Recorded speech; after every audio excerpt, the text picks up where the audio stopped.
So in one of my recent posts, I said that I recently watched Transformers Rise of the Beasts with my clearly very photogenic friend. This was a movie I wasn't really planning on what I was going to do with it too much. I imagined I was going to see it, but I didn't have that much of an interest. But what's always going to be one of the greatest mysteries of my channel is that the trailer reaction I did back in December is my second most popular video with like over 300 views. And that's just one of those moments where I left thinking, what did I do? Why is that so special that I got so much attention? Did I tap into like this huge fan base of Transformers nuts? I'm not ruling that out. You know, at times I do feel like I'm a bit too self-centered with the videos that I'm making. I do care about what you guys think, of course, but maybe I should start making more videos thinking about, okay, what would you guys want to see? Then maybe some of you would want to see me review movies like this or the Super Mario Brothers movie, which I think still haven't seen that movie, but maybe I'll get to that review at some point. In Transformers Rise of the Beasts, the Autobots, led by Optimus Prime, have to team up with these other Transformers known as Maximals, as well as some humans, in order to stop the planet-eating Unicron from destroying Earth. I'm not really a fan of this franchise. I used to be really into these films, but then I just kind of grew out of that phase. I grew into a new phase where I appreciate more of the art of filmmaking and not just the bay spectacles of explosions and fireworks. But I recently rewatched the first film. Fun for what it is. I don't think it's all that great, but I do get some mild entertainment out of it. 3, from what I remember, I haven't seen it in a while, but Dark of the Moon is also decent, I would say. The rest of Michael Bay's Transformers films are terrible. Bumblebee, I would say, is actually my favorite of the whole lot. And recent trailers of this film were actually looking kind of good. They were actually looking really good. And I can tell you, I really enjoyed this film. And for sure, I think I liked it more than Michael Bay's first Transformers film. It's not a great film. It's not a film that converted me into being a Transformers fan. But for what I wanted to get out of the movie, it gave that to me. This has more of a straightforward story, where if you look at the Michael Bay Transformers, they always go into like many different subplots and these different characters. It's an overload of characters and subplots and stuff happening. But in this film, what I appreciate, and also what Bumblebee got right, is that it cuts to the chase. It understands, okay, we're here to see Transformers action. Okay, this film just goes directly to that. It goes to the meat. Also with the humor. Definite step up. Where there are moments in the Michael Bay films that are funny in like a cringeworthy sort of way. Where even though you're laughing, I found myself laughing with almost uncomfortability because like I said, he puts a lot of weird stuff in those films. Here, the humor is actually really good. This film is actually pretty funny, and to my surprise, it was actually much, much funnier than I thought it was going to be.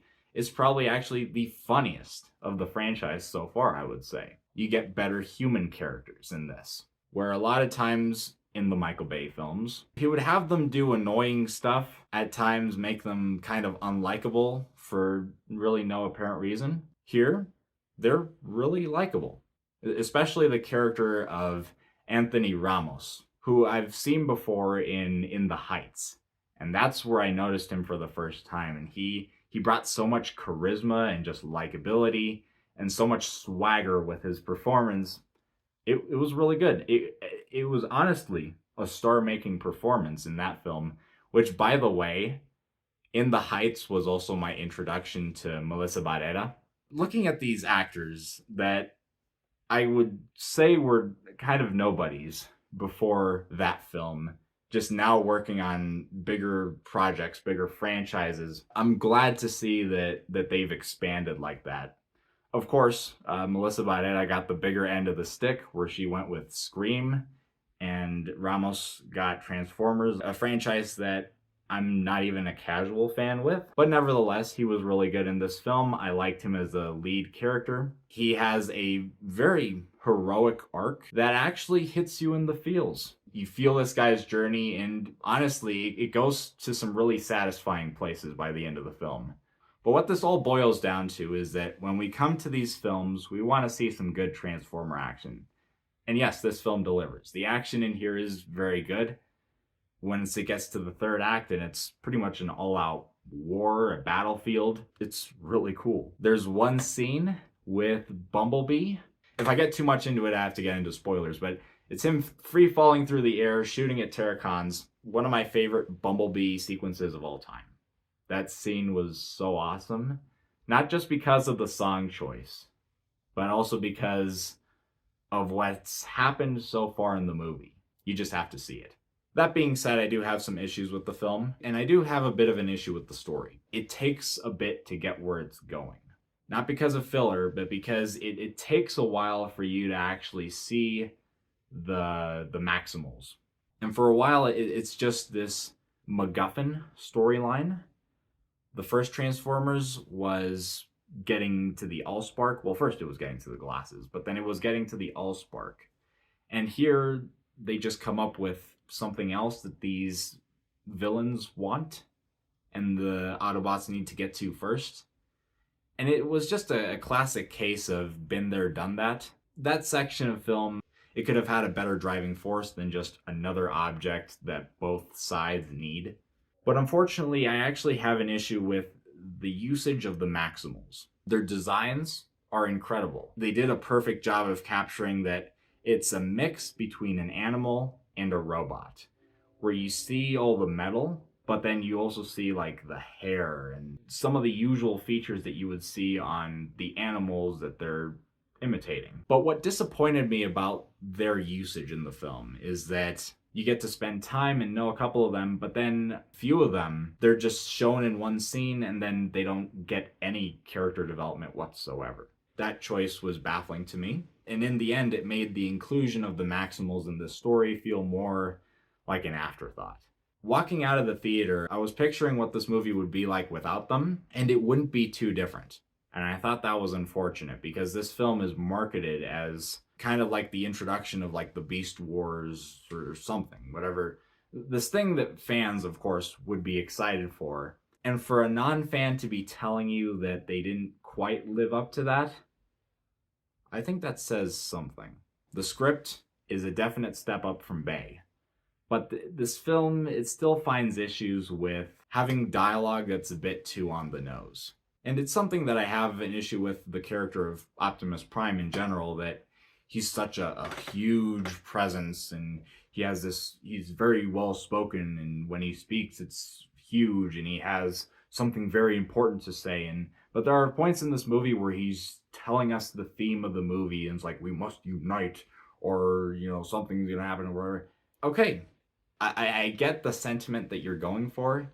You don't really need to shove it in my face. Like I said at the beginning, this film didn't make me into a Transformers fan. I still had issues with this, like I have with pretty much all of the other Transformers films. But in the end, I got what I came for. I don't really walk into these films expecting great cinema. I just wanted a good time, and this film gave it to me. I'm going to give Transformers Rise of the Beasts a B. Stay tuned for my next review where I finally start my Christopher Nolan review series. And I'm going to start it with a film that I feel not a lot of people know about. It's called Following. It was his very first film that he did for $6,000, if you can believe that. It's not too shabby. It definitely showed this rising talent. So be on the lookout for that review. If you haven't already subscribed and you like this review, hit the subscribe button, hit the notification for future reviews, including Following. What are your thoughts on this film or the Transformers franchise in general? Whatever it is, leave it down below in the comment section, and I'll see you next time.